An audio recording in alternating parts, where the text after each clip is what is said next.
Hi guys. So nandito na tayo ngayon sa Airbnb namin. Ang mga nabili namin is itong saging. Galing Ecuador yung saging nila. So makakatikim tayo ng Ecuador banana. Yung total na nabili namin is 5,950 tenge. So ang total sa atin is 696 lang sa Pilipinas. So ang dami na namin nabili. So dalawa lang muna binili namin. Tapos itong seeds ng pakwan na ang dami na. 100 lang ito. Tapos, ito pinaka gusto kong tikman talaga. Kasi tignan mo naman. 'Di ba? Saan ka makakanap na ganito? Pag sa Pilipinas, for sure, nasa 300 to 400 na to. Hindi sa OA. Ito, sa 1,300 tenge siya namin nabili. So, ayun guys, may cherry siya sa loob. Sobrang fresh na ito. Hindi ko alam kung juice to or what. Kasi tinatamad na ako mag-translate kasi nga yung phone ko lang, isa lang yung gamit namin phone ngayon. Kasi yung phone ni Joms hindi nagagamit. So, tomorrow, itatry natin to. So, nagbili din ako ng chocolate Milky para bukas, pagising namin, may hot chocolate siya. Ang ganda rin ng chocolate and packaging nila. Tapos, nagbili na rin ako nitong coffee kasi mag-coffee kami ngayon at kailangan ko mag-work tea. Meron akong tambak na trabaho. So, nung nasa airplane kami that time, syempre puyat kami, wala kami mga tulog. So, ang ginagawa namin, tulog-tulog. So, pag nagigising ako, kahit antok ako, nagtry ako mag-edit, mag-work. Pag feeling ko, inaantok na ako, tulog na naman ako kasi nga ang tagal ng biyahe namin. It's almost 10 hours talaga, So, ayan, ito yung mga drinks namin na inumin mamaya. Tapos, ang ricotta cheese. Guys, tignan nyo naman mo. Kahit wala kaming rep dito, don't you worry. Kasi bubuksan lang namin ang mga bintana dito. Kahit saan dyan. So, ilalagay na namin dyan sa gilid. Excited na akong tikman to. Hindi ko rin siyang dalhin sa Pilipinas. Kasi hindi naman to agad-agad napapanis. So, tatry natin to mamaya. Ang dami niya na. Magkano lang? 750, day. Pero sa Pilipinas, ganito kalaki. Ang mahal na neto. And, nagbili din kami ng milk. Grabe, sobrang creamy ng milk nila. 680 lang. So, sobrang creamy ng milk nila, guys. Ayan o. Ito rin yung mga gusto kong milk para hindi napapanis. Kasi lagi akong bumibili ng ng milk sa atin, yung nasa carton lang. Last but not the least, tinapay.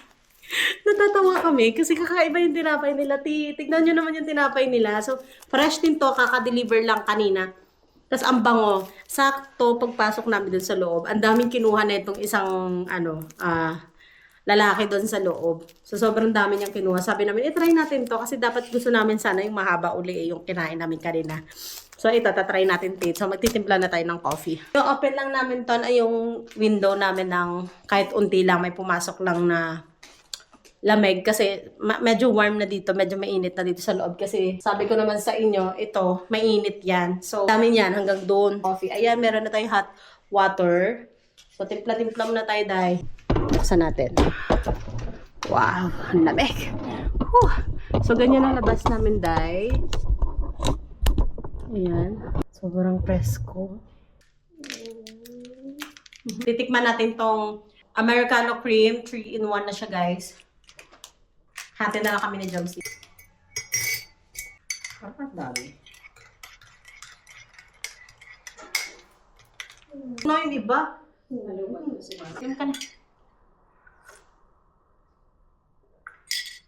Dali kasi mabilis na lumamig. Sarap niya.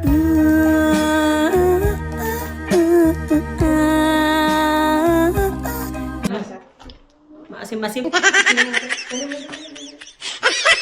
Mabilis lumamig yung kape, nakakatuwa. Oh, lamig. Merong mga brands na nag-aantay sa akin. Merong mga brands na nagko-collab sa akin, guys. So, hindi ko na siya nagagawa ng video. Kasi nga, naging busy nga ng ilang days. Yung... Ay. Diyan.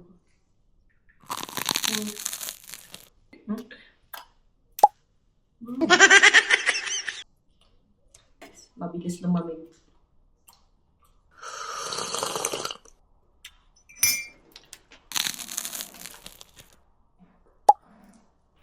Kami. Sige. Na namin yung pakwan. Yummy. Like it. Sarap. Lamig. Samantalang binibili natin ito yung pakwan seeds. Tapos ang hirap na hirap ka pambuksan. Ito bukas niya. Sarap. Lilam na. Pakwan kayo dyan.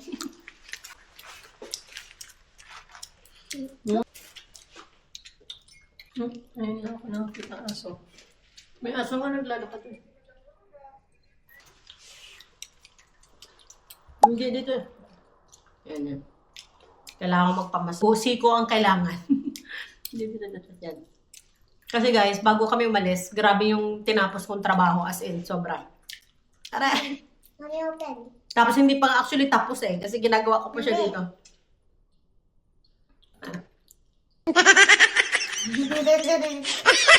Yummy na ito na ko. Mama, ayun na. Yan, ito na tanggalan natin. Sobrang liwanag. Sige ka magtanggal, mama.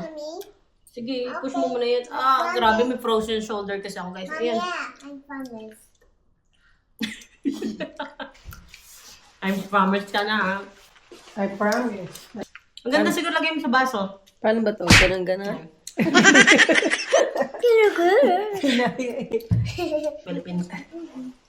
Yan lang. Kami nakabili ng adapter, so, nako, nahirapan talaga kami dahil hindi kami nakakapag-charge dito. So, ito pa yung power bank ko. Ginamit ko siya bago umalis ng airport. So, 2 days na namin. So, buhay pa siya, 24%. Ang dami ko na na-charge dito.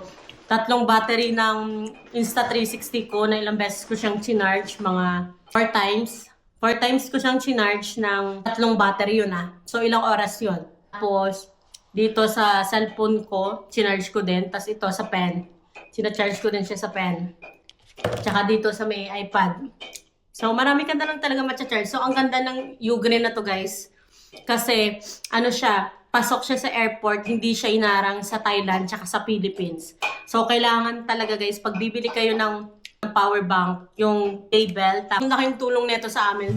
Until now, hindi pa kami nakakapag-charge talaga kasi wala kami, guys, adapter. Kasi iba yung adapter nila dito or yung saksakan, pabilog. So, ang laki ng tulong nito. Kung ako sa inyo, kung balak na mag-travel, 100% pasok talaga siya, international. From Kazakhstan, Thailand, Philippines, pasok yung power bank na to. Subok na subok.